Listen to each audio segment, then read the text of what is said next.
There's never been an age limit on vending machines. If you are tall enough to reach the coin slot, you are old enough to get the goods. But with just 150 calories and 6 decadent flavors, New Temptations by Jello is for mature palates only.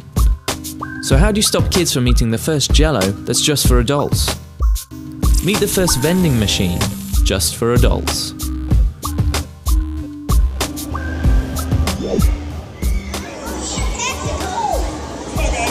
Using age recognition technology, the machine measures the distance between facial features to determine who's allowed a treat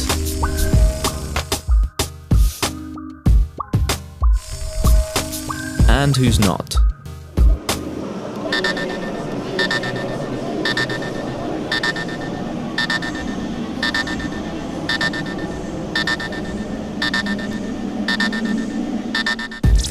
Kids will always get their share of fun treats, but now there's a place where adults can have a little decadence all to themselves.